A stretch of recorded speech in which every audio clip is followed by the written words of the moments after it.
Okay, so let's explore the behavior of primary key and foreign key. So here at present, when I click load data, I'm loading data into this grid. The first grid will load information from the publisher table of the pubs database, and second data grid will load data from publisher as well as employees.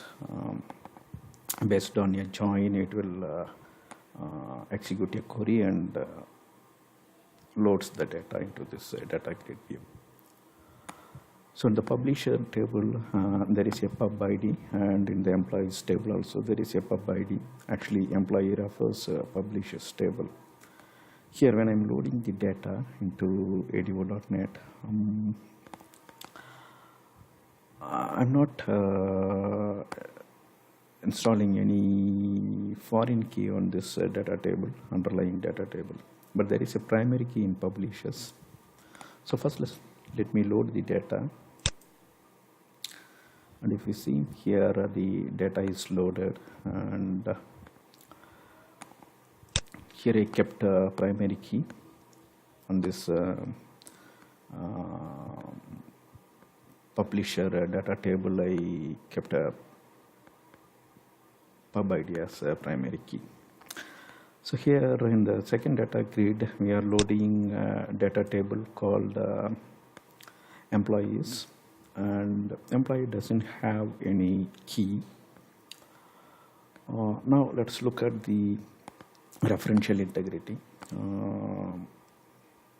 So here, since I don't have any referential integrity on the publisher ID, and if I add any row that doesn't exist here, we won't get any error actually. That means the first table publishers, the first data grid view publishers tells what are all the publication available. Say for example here, New Moon Books is one publication, and similarly GGNG is one publication, Scrutiny Books is one publication, and then there is an employee who belongs to particular publication. So that's the relation here. Here I have employee name, say for example Martin F. Song, who belongs to New Moon Books publication. Based on the join, I just displayed this publisher name here itself. To refer the data in an easy way, I just kept a publisher name here, but usually it's not required. We can just display the employee name. So all right, so now let me try adding a publisher which doesn't exist here. All right, so all the publisher ID is 4-digit ID. Let me try adding a data here. Let me put some empid E100, then employee name, my name. Then I'll keep publisher ID as 100. So once I click outside this grid, the data is recorded in this data table.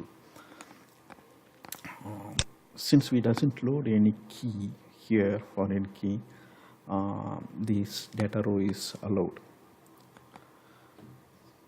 So that's all on this video. So look at the article. In the article, so far we just loaded the data into publisher as well as employee. So this is how it works. Once you click load, the data get loaded, and when we click clear button, the data in this data grid is get cleared. And if you see here, this button is enabled once we click load data. Once I click the clear button,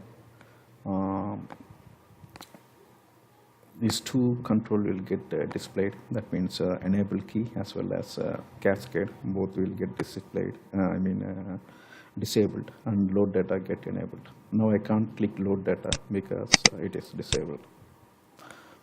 All right, so if I click clear, I can load it once again. That's all in this video. In the next video, we will look at how referential integrity works.